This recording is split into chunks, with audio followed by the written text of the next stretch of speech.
का प्रतिष्ठित school don Bosco school, जो कि एफिलिएटेड है सीबीएसई से, जहां 10+2 तक के बच्चों को उच्चतम शिक्षा प्राप्त करते हैं। आपको बता दें, बीबी पाकर दरभंगा में कई वर्षों से प्रतिष्ठित स्कूल डॉन बॉस्को स्कूल में नए सत्र में आरंभ है। अपने बच्चों के भविष्य को करें उज्जवल, स्मार्ट बनाएं और बेहतर बनाएं। दरभंगा का प्रतिष्ठित स्कूल डॉन बॉस्को स्कूल, जो कि आपके बच्चों के फ्यूचर को बनाता है।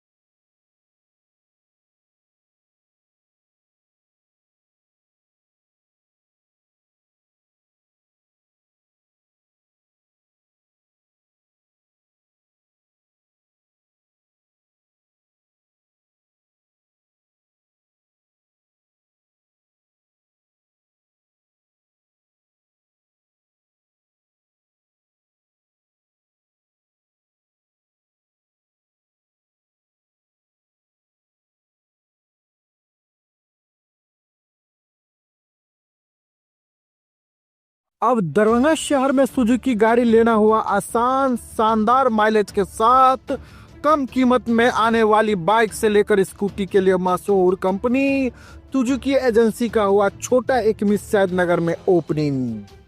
जी हाँ, जापान की मशहूर कंपनी सुजुकी अब दरभंगा के लोगों के लिए किफायती दर पर बेहतरीन गाड़ी उपलब्ध करवा रही है, जहां आप भी अब बेहतरीन माइलेज के साथ नया टेक्नोलॉजी वाला बाइक और स्कूटी ले सकते हैं।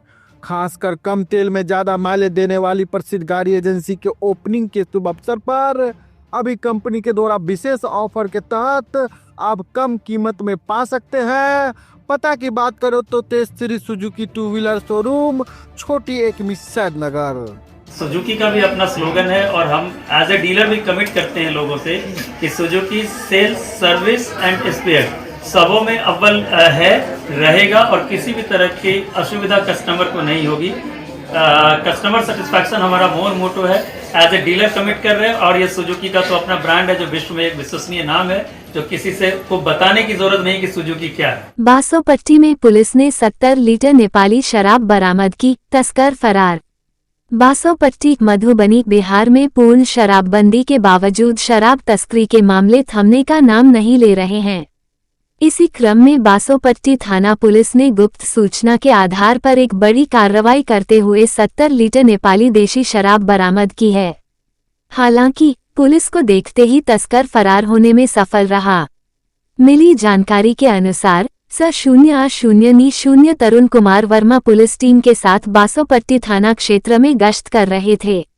इसी दौरान उन्हें गुप्त सूचना मिली कि एक व्यक्ति मोटरसाइकिल पर बोरे में शराब भरकर स्मशान घाट बासोपट्टी होते हुए ग्राम बुंदेलखंड की ओर जा रहा है।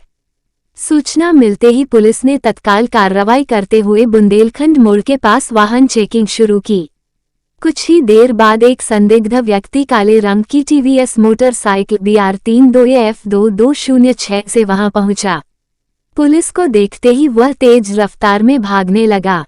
पुलिस ने पीछा करने की कोशिश की, लेकिन घनी आबादी का फायदा उठाकर तस्कर फरार हो गया। मौके पर पहुंची पुलिस टीम ने मोटरसाइकिल की तलाशी ली तो उसमें से 300 बोतल कुल 70 लीटर नेपाली देशी शराब बरामद हुई। पुलिस ने मोटरसाइकिल और शराब को जब्त कर लिया। बासोपट्टी थानाध्यक्ष अरविंद कुमार ने बताया कि फरार तस्कर की पहचान और गिरफ्तारी के लिए छानबीन की जा रही है। बिहार में शराबबंदी कानून के तहत आगे की कानूनी कार्रवाई की जाएगी। वक्फ संशोधन बिल के खिलाफ खानबड़ा से निकाला गया प्रोटेस्ट मार्च, प्रधानमंत्री का पुतला जलाया। ये बिल मुसलमानों के वक्फ संपत्तियों पर कब्जा करने वालों को कानूनी संरक्षण प्रदान करने की एक सोची समझी साजिश है। मजहर आलम, काली पट्टी बांधकर मुसलमानों ने किया विरोध प्रदर्शन। जलंधर, 2 अप्रैल मजहर वक्फ संशोधन विधेयक के खिलाफ मुसलमानों ने खानबड़ा में जलंधर नकोदर हाईवे पर विरोध प्रदर्शन किया और खानबड़ा अड्डा पर प्रधानमंत्री नरेंद्र मोदी का पुतला जलाया गया। मुसलमानों ने बाजू पर कली पट्टी बांधकर प्रदर्शन किया। विरोध प्रदर्शन का नेतृत्व करते हुए जमीयत उलेमा-ए-हिंद के जिला अध्यक्ष और मस्जिद-ए-कुबा के प्रधान पत्रकार मोहम्मद मजहर आलम मजाहिरी ने कहा कि यह संशोधन बिल मुसलमानों के वक्फ संपत्तियों पर कब्जा करने की कानूनी संरक्षण प्रदान करने की एक सोची समझी साजिश है। उन्होंने कहा कि वक्फ संपत्तियां केवल मुसलमानों के कल्याण के लिए समर्पित हैं, जिन्हें सरकार अपने अधीन करना चाहती है। यह विधेयक न्याय और निष्पक्षता की अपेक्षाओं के पूरी तरह विरुद्ध है। हम सभी इस क्रूर वक्फ बिल के खिलाफ हैं और इसे वापस लिए जाने तक आंदोलन जारी रखेंगे। मजहर आलम मजाहिरी ने कहा कि वो इस विधेयक को पारित करने वालों के कार्यों को कभी नहीं भूलेंगे। आगामी चुनाव में मुसलमान इसका मुंहतोड़ जवाब देंगे। विरोध प्रदर्शन के दौरान प्रदर्शनकारियों ने सरकार के खिलाफ नारे लगाए और विधेयक को तत्काल वापस लेने की मांग की। इस अवसर पर आलम खान, तबरेज आलम, शाहबाज आलम, नदीम सलमानी, शहजाद सलमानी, मसूद खान आदि उपस्थित थे। कैप्शन: जालंधर नकोदर हाईवे पर वक्फ संशोधन बिल के विरोध में प्रधानमंत्री के पुतला जलाकर विरोध प्रदर्शन करते हुए मजहर आलम व मुस्लिम समाज के लोग। मजहर: सियासी गलियारों से देख लेना एक दिन, तुम देख लेना एक दिन, मस्जिद की मीनारों से, मस्जिद की मेहराबों से, मस्जिद की सफाओं से इनकलाब आएगा, मस्जिद की मीनारों से तुम देख लेना एक दिन।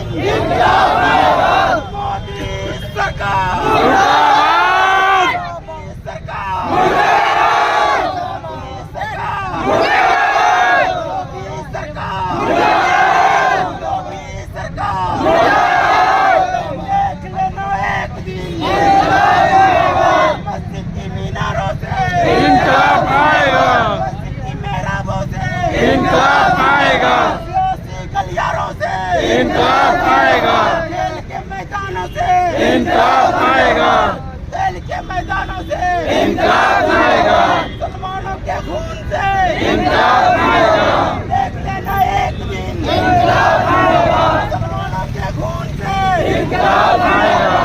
भाई ये देख लो, ये एक वक्त ऐसा था कि मोदी सरकार ने जो इस वक्त मुल्क के हालात बनाए हुए हैं वो हम सब से छुपी हुई नहीं है। एक वक्त था कि सन 47 में हुकूमत का बंटवारा हुआ था, सन 47 में मुल्क का बंटवारा हुआ था, लेकिन इस वक्त जो मोदी सरकार ने उन्होंने दिलों का बंटवारा कर दिया है, नफरतों का बंटवारा कर दिया है, जो एक भाईचारा है उसका बंटवारा कर दिया है। हमें अपने भाईचारे को नहीं तोड़ना है, ना हमने किसी को तकलीफ देनी है, लेकिन जो हमारा जमहूरी हक है उसे हम लेके रहेंगे।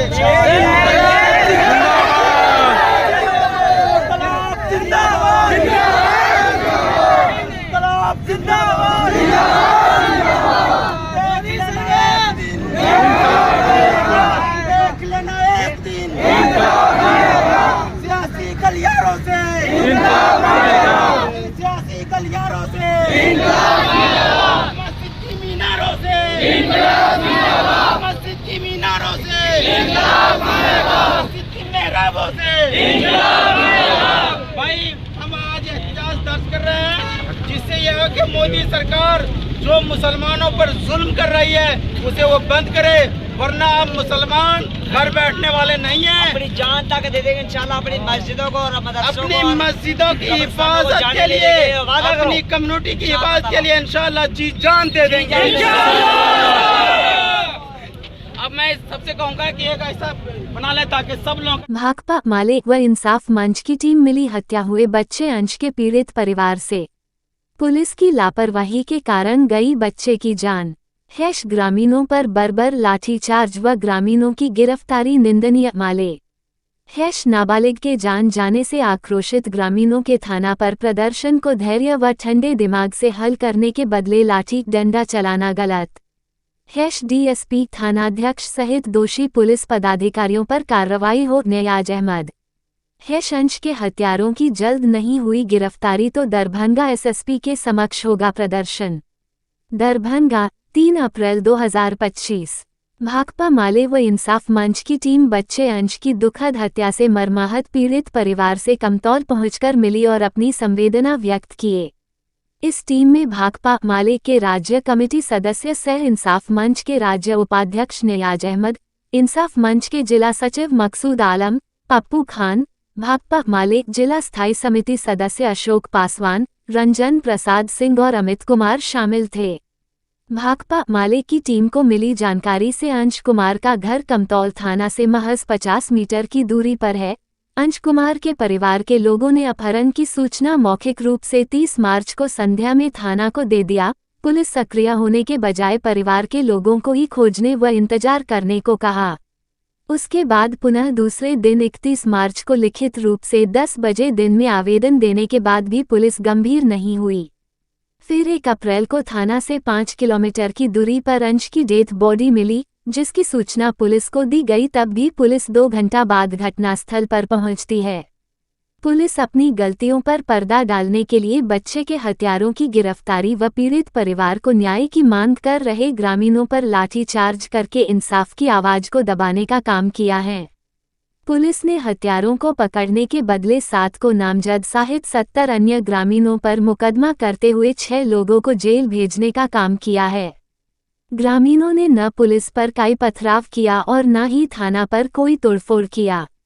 इन स्थितियों में भाकपा माले और इंसाफ मंच के नेताओं ने पुलिस प्रशासन को अल्टीमेटम दिया कि अगर 1 सप्ताह में अंश के हत्यारों की गिरफ्तारी नहीं होती है और जानलेवा लापरवाही बरतने तथा ग्रामीणों पर लाठी चार्ज करने वाले दोषी पुलिस पदाधिकारियों पर कार्रवाई व ग्रामीणों पर लादे गए झूठा मुकदमा वापस लेने के सवाल पर एसएसपी के समक्ष प्रदर्शन किया जाएगा। कोई कहा हमको भेंट नहीं है, कोई कहा हम आज खेलने नहीं गए हैं। इस तरह से हम पता लगाने निकले तो मालूम हुआ कि जो लड़का चौक पर आया था, साइकिल लिए हुए था, उसके साथ 2-3 लड़का और था। पूछे वो लड़का सब था कौन, तो वो बेचारा ठेला उला सब चलाने वाला था। कहा कि हम आपके बच्चे को चिनते हैं। उस लड़के सबको नहीं पहचाने का कौन था, कहाँ का था, किसका था। उतना तक ट्रेस मिला। उसके बाद फिर और इधर पता लगाना शुरू किया। उसके स्कूल के हेड मास्टर को पकड़े, उससे पूछताछ किए। आज सुप्रीम मास्टर नंबर सब है, उसका जो दोस्त महीन सब है, सबसे पहले पूछताछ करो।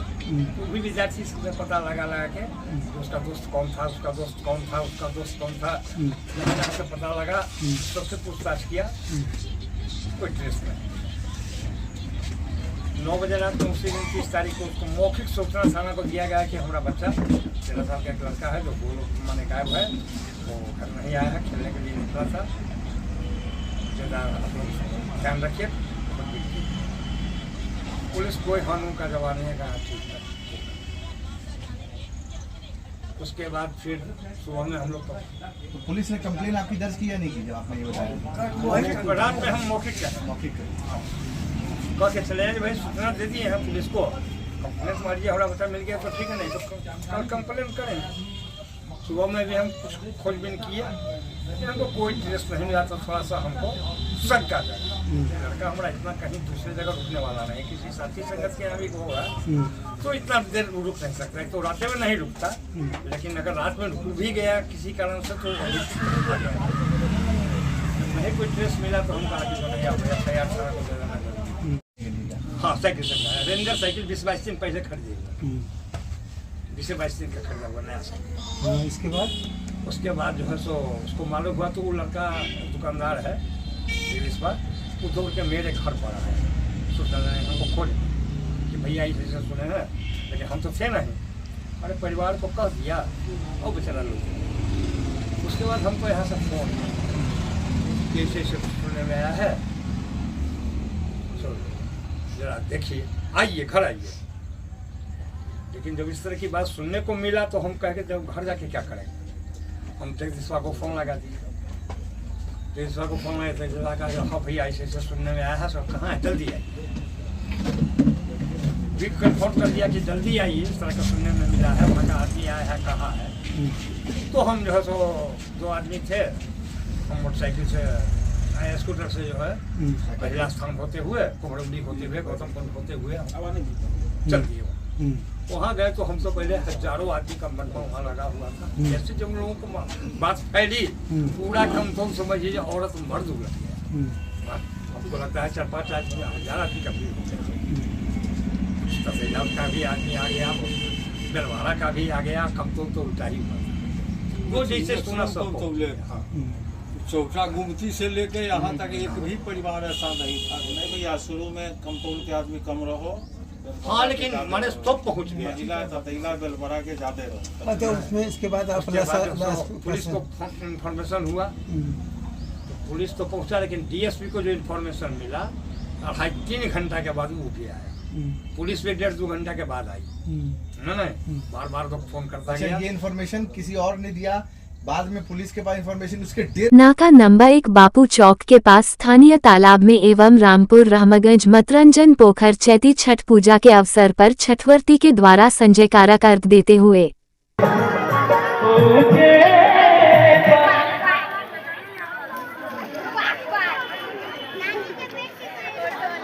जिन कन्याओं ने कलश शोभा यात्रा में भाग लिया है उन सभी से नम्र निवेदन है, आप कृपया कर जल्द से जल्द मंदिर प्रांगण में आने का कष्ट करेंगे।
शोभा यात्रा में भाग लेना हो या बेलौती स्थल पर पहुंचना हो वो वहां पहुंच सकते हैं। उन सबको सूचित किया जाता है कि कलश शोभा यात्रा मंदिर प्रांगण से निकल चुकी है, निकल रही है और आपके छूट जाने पर जिम्मेदारी पूजा समिति की नहीं होगी। आपका अनुरोध कृपया जल्द से जल्द आवे।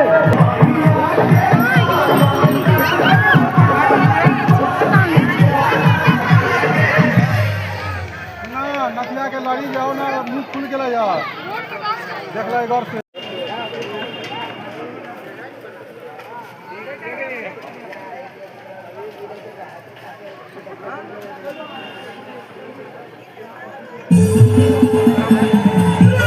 श्री 108 सार्वजनिक वसंती दुर्गा पूजा समिति सुंदरपुर बापू चौक के प्रांगण से हर साल की भांति इस साल भी भव्य कलश शोभायात्रा निकाला गया, जिसमें सैकड़ों की संख्या में कुमारी कन्याओं ने भाग ली।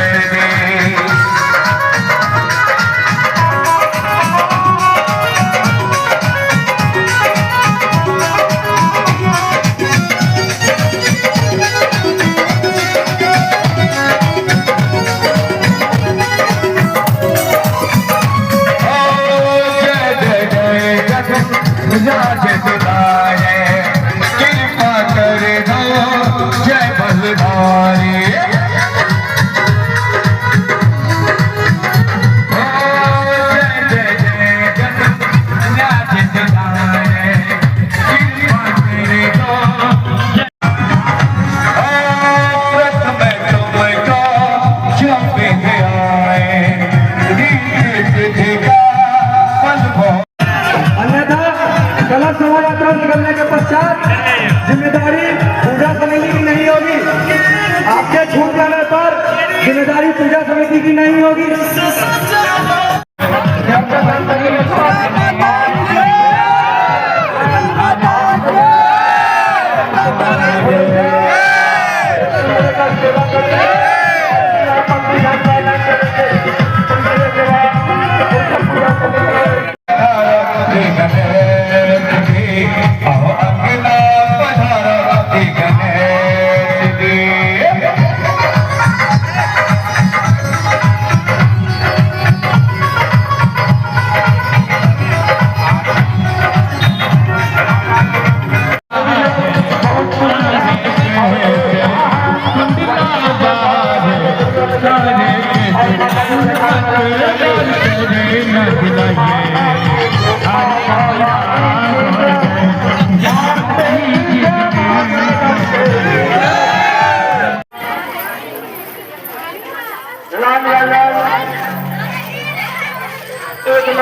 कितना कलश शोभा यात्रा में होगा? कितना कलश भाग लिया इसमें? कहाँ से कहाँ तक घूमेंगे आप? सुंदरपुर होते हुए, हैदराबाद होते हुए, बस स्टैंड होते हुए, पिकनिक होते हुए, बेला होते हुए, छठी होते हुए, अपना नाम बताइए। नाम बताइए।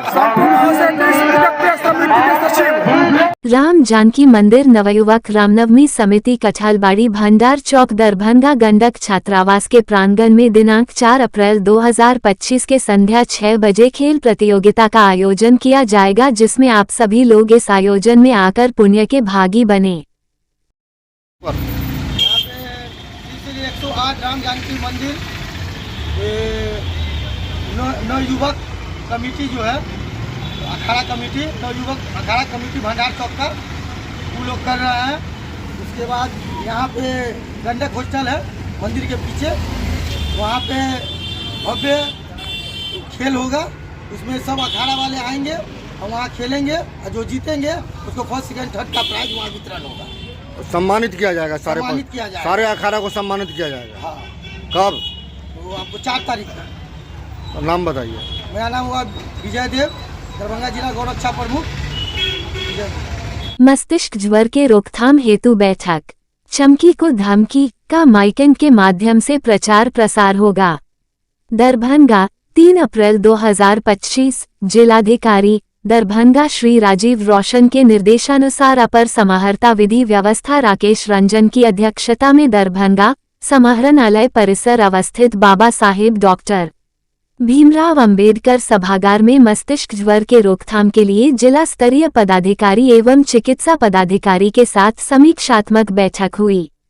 अपर समाहर्ता ने कहा कि गर्मी और उमस के बढ़ते ही बच्चों में एक्यूट इंसेफेलाइटिस सिंड्रोम AES बीमारी का खतरा बढ़ने लगता है। उन्होंने डीपीओ ICDS को सभी CDPO को अपने अपने प्रखंड में आंगनबाड़ी सेविकाओं एवं सहायिकाओं के साथ बैठक कर उन्हें बीमारी से बचाव एवं रोकथाम के बारे में प्रशिक्षण देने को कहा।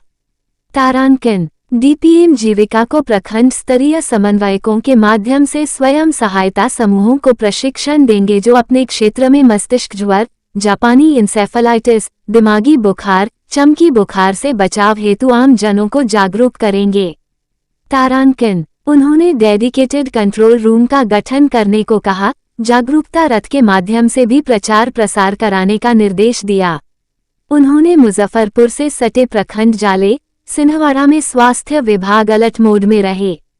बैठक में civil surgeon doctor Arun Kumar, उप निदेशक जनसंपर्क सत्येंद्र प्रसाद, जिला प्रतिरक्षण पदाधिकारी Amarendra Kumar Mishra, DPO/ICDS Chandni Singh, DPM health Shailesh Chandra एवं अन्य संबंधित पदाधिकारीगण उपस्थित थे।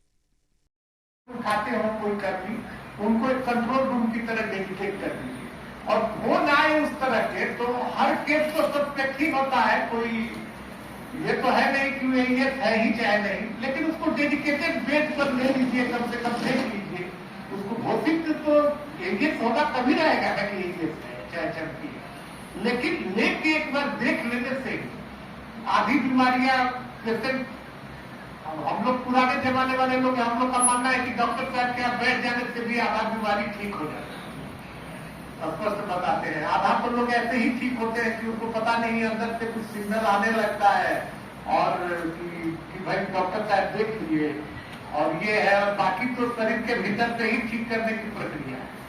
तो आप लोग अगर इतना भी कर देते हैं तो आप लोगों को ही हेल्प हो जाएगा। ये बहुत बड़ा कि आप लोग को तो हेल्थ मैनेजर, जो ब्लॉक के हेल्थ मैनेजर है या जो इस तरह के सारे लोग इस विशेष पॉइंट पर देखिएगा, ये डेडिकेटेड आप लोग का काम ज्यादा है, डॉक्टर साहब लोग का काम, लेकिन एमओआईसी जो भी है अपने यहाँ का दायित्व है कि देखने में डेडिकेटेड बेड है कि नहीं। होता क्या है कि केस तो भी नहीं आया, तो जो चीज नहीं हो रहा है वो तो हम लोग का प्राइम एरिया रहता नहीं, क्योंकि और भी परेशानियां दुनिया भर की है, वही रहता है प्राइम। तो नहीं, डेडिकेटेड रहे आप आपदा के लक्षण से इसको देखिएगा कि होता क्या है कि वो जब आता है तभी परेशान कर देगा, और कितना होती है जहां नहीं है उसको आज आप लोग देख के उसको डेवलप कर ही लीजिए। एक दो बेड जो डेडिकेट करना है वो कर ही लीजिए और आवश्यकता अनुसार फिर घटते बढ़ते रहेगा। जो मतलब ये एक चीज, दूसरा चीज की डिफरेंस साहब के लेवल की ये चीज है कि इस लेवल से जो वाहन होता है चलवा लेना, जो हम लोग जिसको प्रचार करते हैं उसमें देखवा लीजिए, उस लेवल से कुछ गाड़ियों भी चलवा दीजिए, प्रचार वाला सब जगह घूम जाए, लोगों को भी पता रहे कि हम कैसे आए। बल्कि एक बार हम लोग किए थे कि एक ऑटो तरह का भी ऑटो से भी कोई मरीज पहुंचाते तो हम लोग की गाड़ी जरूरी नहीं होती थी, हम लोग मान लेते थे कि भाई आ जाओ, उसको भी व्यवस्था। हम लोग मुख्य बिंदु है कि एईएस क्या है और इसका हम लोग नियंत्रण कैसे करेंगे। तो कोई नई बीमारी नहीं है, सर्दी से भी पता है कि 1 साल से लेकर 15 साल के बच्चे में या अधिक बीमारी पॉजिटिव पाया जाता है। कारण इसका भी है कि माल न्यूट्रिशन जो बच्चे हैं, कुपोषित बच्चे हैं, उस व्यक्ति के उम्र के बच्चों को ज्यादा एईएस होने की प्रबल संभावना रहती है। तो हम सभी जानते हैं कि मौसम अनुकूल जब रहेगा तो स्वतः मरीज ठीक हो जाता है, लेकिन अभी उसके लिए अनुकूल नहीं है, क्योंकि अभी हीट स्ट्रोक जैसे सर बोले हाइपरपायरेक्सिया और एईएस के मरीज ज्यादा प्रतीत होने की प्रबल संभावना है। इसके मद्देनजर हम लोग प्रखंड स्तर पर एईएस का ट्रेनिंग, मास्टर ट्रेनिंग के रूप में चिकित्सा पदाधिकारी, सीएचओ और डीसीएम को भी हम लोग ओरिएंटेशन 5 मार्च को किए थे एपी पैलेस होटल में सर की अध्यक्षता में। और दूसरा चीज है कि इमरजेंसी कॉन्टेक्ट नंबर का डिस्प्ले, तो सभी जगह डिस्प्ले किया गया, लेकिन प्रभारी चिकित्सा पदाधिकारी किस दिशा में मरीज आएगा, कौन सा रोस्टर में उस चिकित्सक है, इस सारी चीज का वहाँ प्रदर्शन किया जाएगा। देख करके बहुत अच्छा लगा। हाल ही में डायरेक्टर इन चीफ सर आए हुए थे, बहादुरपुर का विजिट कराया गया था, वहाँ की विधि व्यवस्था बहुत अच्छी रही, वहाँ की तैयारी, इससे पता चला कि नहीं हम लोग इस बीमारी पर निजात पाने के लिए जो तैयारी चाहिए मुकम्मल तैयारी हम लोग कर लिए हैं। और खासकर 2 विभाग से ज्यादा हम लोग को सहयोग की अपेक्षा है, एजुकेशन से और आईसीडीएस से। सर भी बताए कि कुपोषित बच्चे या जो रात के बच्चे नहीं खाना खाते हैं उसमें हाइपोग्लाइसीमिया की कमी होती है, जो कि मध्य रात्रि 12 बजे से लेकर 3 बजे 4 बजे के बीच में बच्चे अचेत अवस्था में चले जाते हैं, मुंह से झाग निकलने लगता है, हाथ पैर कांपने लगता है और बच्चे बेहोश हो जाते हैं। उस परिस्थिति में थोड़ा कठिनाई हो जाती है, इसलिए अभिभावक को जागरूक करना है आंगनबाड़ी आशा कार्यकर्ता के माध्यम से एवं स्कूली बच्चों को प्रभात फेरी गुरु गोष्ठी जो सभा होती है उसमें, ताकि बच्चे अपने अभिभावक को जाकर बताएं कि आज की सेशन, आज की क्लास में हमको एईएस बीमारी के बारे में बताया गया है कि नहीं। जिस बच्चे को हाई फीवर हो, कंवल्सन, चमकी हो, मुंह से झाग निकलता, यह एईएस के मुख्य लक्षण हो सकते हैं। तो हम सभी को धूप में नहीं घूमना है, अनावश्यक कहीं भी जाना है तो पर्याप्त मात्रा में ग्लूकोज, ओआरएस और पेय पदार्थ हमको लेना है।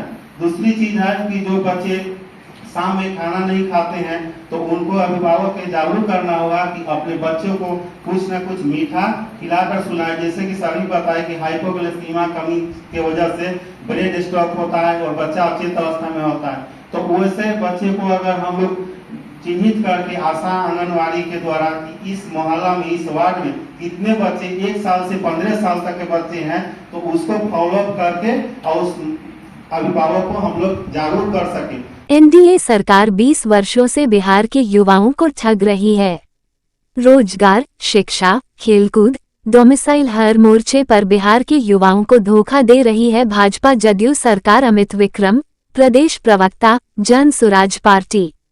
बिहार के युवाओं की हकमरी कर गुजरात और महाराष्ट्र का हो रहा है विकास। बिहारी युवाओं को मजदूर बनाकर रखना चाहती है भाजपा। मनोज बैठा, प्रदेश प्रवक्ता, जन सुराज पार्टी। पटना। जन सुराज पार्टी के प्रवक्ता मनोज बैठा और अमित विक्रम ने आज पटना में बिहार के युवाओं से जुड़े शिक्षा, रोजगार, डोमिसाइल आदि मुद्दों पर प्रेस कॉन्फ्रेंस कर एनडीए सरकार के झूठ को उजागर किया। शिक्षा विभाग में 3 लाख नौकरियों का झूठ का पर्दाफाश करते हुए कहा कि 3 चरणों में हुई शिक्षक बहाली में सरकारी आंकड़ों के अनुसार अभी तक कुल 2,68,548 शिक्षकों की बहाली हुई। इनमें से प्रथम चरण में 1,20,336, द्वितीय चरण में 96,823 और तृतीय चरण में 51,389। इसमें से हमारे सूत्रों से प्राप्त ठोस जानकारी के आधार पर हम ये दावा कर रहे हैं कि लगभग 2,68,000 में से करीब 1/3 डोमिसाइल हटाने की वजह से बिहार से बाहर के राज्यों के अभ्यर्थी यहां शिक्षक के तौर पर बहाल हो गए। यह आंकड़ा लगभग 80 से 90,000 के करीब है। इसके बाद इसमें बड़ा आंकड़ा वैसे शिक्षकों का है जो पहले से ही नियोजित शिक्षक थे, वह राज्य कर्मी बने के प्रलोभन में या जूनियर कक्षाओं से सीनियर कक्षाओं में जाने के उद्देश्य से बीपीएससी की परीक्षा पास कर गए। यह आंकड़ा भी लगभग 90,000 है, यानी कि लगभग 2,70,000 में से 1,80,000 या तो बाहरी हैं या वैसे लोग हैं जो पहले से ही शिक्षक थे। कुल मिलाकर के 80 से 90,000 मात्र बिहार के युवाओं को नौकरी मिली है। इसमें भी बड़ी संख्या में आवासीय और आधार कार्ड में फर्जीवाड़ा करवाकर अन्य राज्य के लोग यहां शिक्षक बन गए हैं। यह आंकड़ा भी संभावित 10,000 के करीब हो सकता है। अगर इसकी सही से जांच हो तो पता चलेगा बिहार के मात्र 60 से 70,000 लड़के लड़कियों को ही नौकरी मिली है। सरकार को चाहिए कि पूरी शिक्षक बहाली पर एक श्वेत पत्र जारी करें और कितने बिहारी को नई नौकरी मिली है इसका खुलासा करें। इसके साथ ही औद्योगिकरण और रोजगार सृजन पर प्रतिक्रिया देते हुए कहा कि 2015 में ही प्रधानमंत्री मोदी जी ने घोषणा की थी कि बांका में वो 1,000 करोड़ रुपए से अल्ट्रा मेगा पावर प्रोजेक्ट लगेगा। लेकिन हमारा सवाल है, कहाँ है पावर प्रोजेक्ट, कहाँ गए वह 20,000 करोड़ रुपए।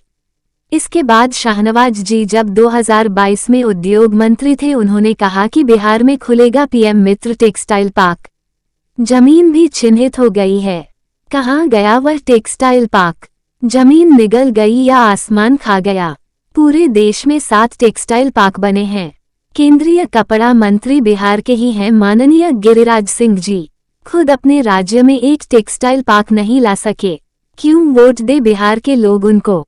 एक टेक्सटाइल पार्क लग जाने से 1 लाख युवाओं को रोजगार मिलता, लेकिन नहीं, वह नहीं देना है बिहार के युवाओं को। बिहार के युवा बिहार में ही रोजगार करेंगे तो फिर सूरत और मुंबई के फैक्ट्री में कौन काम करेगा? बुलेट ट्रेन भी गुजरात में, टेक्सटाइल पार्क भी गुजरात में, स्टेडियम भी गुजरात में, सारा अच्छा कॉलेज विश्वविद्यालय भी गुजरात में, तो फिर बिहार का लड़का क्या करेगा? स्थापित होना है, मिल स्थापित होंगे, दुकानें स्थापित होंगी। पूरे देश में 7 टेक्सटाइल पार्क बने, लेकिन बिहार में एक भी नहीं। और आश्चर्य की बात, कपड़ा मंत्री कौन है? बिहार के गिरिराज सिंह जी कपड़ा मंत्री हैं, लेकिन बिहार को एक टेक्सटाइल पार्क नहीं दिला सकते। और वो अपने गृह क्षेत्र बेगूसराय में क्या करते हैं? झटका मीट दुकान का उद्घाटन करते हैं। कपड़ा मंत्री, केंद्रीय कपड़ा मंत्री, टेक्सटाइल पार्क दिलाना चाहिए उनको कि झटका मीट का दुकान का उद्घाटन करना चाहिए। वो हलाला पे बयान देंगे, पाकिस्तान पे बयान देंगे, 3 तलाक पे देंगे, वक्त पे बयान देंगे। टेक्सटाइल पार्क पर जब आप ही के मीडिया बंधुओं से सवाल पूछे थे, क्या बोले थे? ये सब फालतू सवाल नहीं करने का। तो युवाओं को रोजगार क्या झटका मीट का दुकान खोलने से मिलेगा कि टेक्सटाइल पार्क से मिलेगा? तो ये है उनकी नीति। इस तरह से आप हर क्षेत्र में देखेंगे कि युवाओं की अनदेखी हो रही है। और सबसे बड़ी युवाओं की अनदेखी जो पिछले 1-1.5 साल में हुई है वो ये शिक्षक बहाली में। सरकार ढिंढोरा पीट रही है कि हमने 3 लाख शिक्षकों की बहाली की, 3 लाख नौकरियां दी। सरकारी आंकड़ों के अनुसार 2,68,336 शिक्षकों की भर्ती की गई है 3 चरणों में। उस 2,68,336 में से 1/3 बाहरी है। डोमिसाइल नीति यहाँ लागू थी, लेकिन नीतीश जी ने प्रधानमंत्री बनने का जो ख्वाब देखा, उस ख्वाब की पूर्ति करने के लिए डोमिसाइल नीति यहाँ से हटा दी। परिणाम क्या हुआ? उन 2,70,000 जो लगभग 2,70,000 सीट है, 1/3 यानी 90,000 बाहरी आ गए। बाकी जो पद बचे उसमें जो पहले से शिक्षक थे, राज्यकर्मी का दर्जा पाने के लिए या प्राइमरी से सीनियर क्लासेस में जाने के लिए वो शामिल हो गए। 1/3 उसमें चला गया। बची कितनी सीटें? करीब 70 से 80 हजार सीटें। उसमें भी बहुत सारा फर्जीवाड़ा है। गलत डोमिसाइल, गलत आधार कार्ड का जांच हो रही है तो पकड़े जा रहे हैं लड़के कि डोमिसाइल उनका गलत बना हुआ, आधार कार्ड गलत बना हुआ है। इन पे इनके अधिकारी पकड़े गए हैं। बेतिया में जो आपने देखा 2 करोड़ का कैश निकला है, उन पर आरोप क्या है? उन पर आरोप है कि डॉक्यूमेंट वेरिफिकेशन में उन्होंने फर्जीवाड़ा किया। तो इस शिक्षक बहाली में जो वो 3 लाख का आंकड़ा दे रहे हैं, हकीकत है कि मात्र 60 से 70 हजार बिहार के लड़के लड़कियों को रोजगार, और आंकड़ा दे रहे हैं 3 लाख। अब सोचिए, जब 3 लाख में से वो 1/3 पर आ गए तो 10 लाख में से वो जो वादा किए कितना रोजगार दे रहे हैं।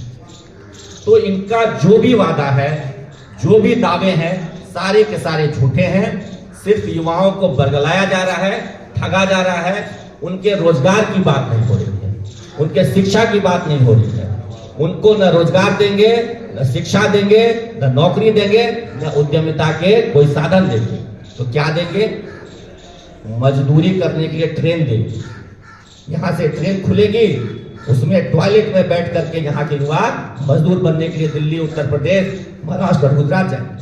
दरभंगा शहर के लहरियासराय अवस्थित बाकरगंज अभंडा मोहल्ले में रामनवमी के मौके पर रामनवमी खेल का आयोजन किया गया। बुधवार की रात्रि में वही इस मौके पर खिलाड़ियों द्वारा काफी आकर्षक प्रकार का खेल का आयोजन किया गया। सैकड़ों के संख्या में दर्शकों की मौजूदगी बनी रही।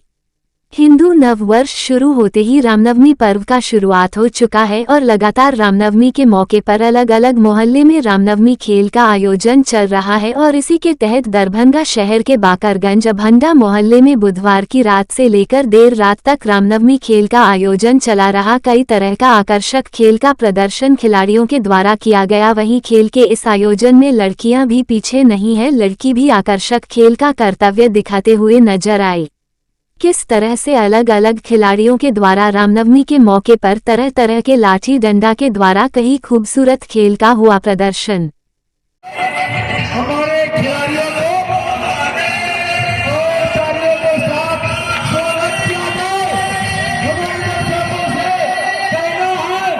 तालियों के साथ स्वागत किया जाए कि ताकि हमारे खिलाड़ियों में शक्ति बने और रफ्तार बने। सारा बाकरगंज अभंडा तमाम नगरवासियों का हार्दिक हार्दिक अभिनंदन करती है और करती रहेगी।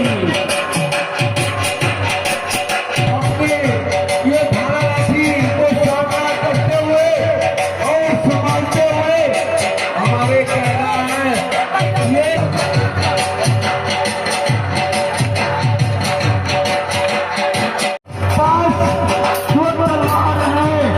तुम्हारे पास ढाल है और बच्चों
बारीक बारीक से सभी खिलाड़ी खेलेंगे।